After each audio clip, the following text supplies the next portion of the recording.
studying the chapter Chemical Reactions and Equations. In the previous video, we have studied about what is a chemical reaction and different examples of chemical reactions which we see in our day-to-day life. Right. So today we are going to understand how to identify a chemical reaction, how to know whether a chemical reaction has taken place or not. For that, we have different ways. Okay, so by observing those different ways, we can identify whether a chemical reaction has taken place or not. So they are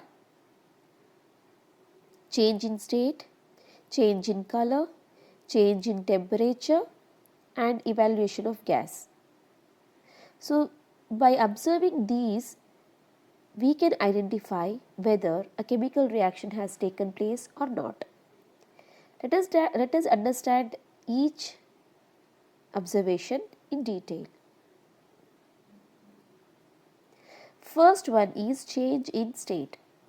So here, when a reaction takes place, there will be a change in state. It may be from solid to liquid, liquid to gas, or gas to liquid, or from solid to powder form, from liquid water to precipitate form. Like this, there will be a change in the state. If you observe a change in state, then that means there is a chemical reaction taken place.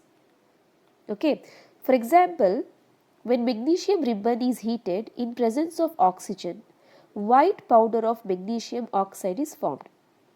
You can see here Mg plus O2 gives MgO. This Mg is in ribbon form, like a tape. Okay. So when it is heated in presence of oxygen, what happens? Magnesium oxide is formed, which is in a powder form. So from ribbon it has formed to powder. Okay, and this is irreversible. You cannot change from powder to ribbon. So there is a chemical change, right? So here there is a change in the state, right? So this is a very good example for change in state. Okay. Second one is change in color. By observing a change in color, we can say that a chemical reaction has taken place. When two or more substances are mixed with each other, if there is a change in color, that means there is a chemical reaction has taken place. For example, see here, when potassium iodide, that is Ki, reacts with lead nitrate PbNO3 twice, lead iodide and potassium nitrate are formed.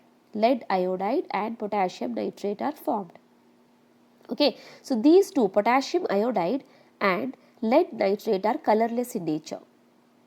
Okay, and the product which is formed here is lead iodide and potassium nitrate. They are yellow in color. Okay, so here you can see these two small beakers. In one beaker it is potassium iodide, and here it is lead nitrate. So these two are colorless. When they are mixed with together, you can see there is a formation of yellow colored product.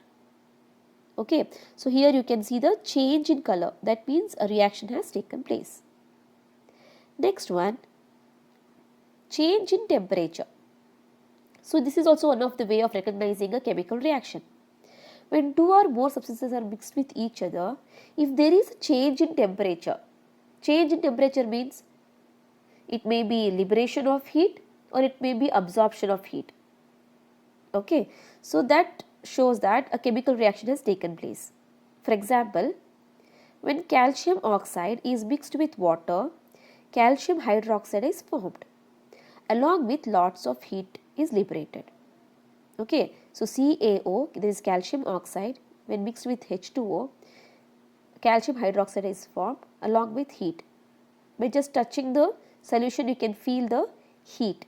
There will be a difference between this initial temperature and the final temperature. So when there is a change of temperature, that means a reaction has taken place. Okay, and the last way of recognizing a chemical reaction is evaluation of gas. So here, when you mix two or more substances, you can see some gas is liberating. So we can see that liberation of gas, okay. So that means that a reaction has been taken place. So here in this conical flask, you can see there are small granules of zinc. Granules means small balls like mustard seeds, okay. So take a few zinc granules in a conical flask or a test tube. Here we have taken a conical flask, okay, and in this conical flask we have taken zinc granules, small balls of zinc, okay. Then what we have to do, we have to add dilute hydrochloric acid or sulfuric acid, okay. So in this test tube you can see we have added dilute sulfuric acid. You can add either hydrochloric acid or sulfuric acid, okay. So what is going to form, the product formed here is zinc sulfate, along with hydrogen gas is liberated, okay. So there will be a formation of hydrogen gas. So this shows that a chemical reaction has taken place. So this is also one of the method of judging whether there is a chemical reaction has taken place or not.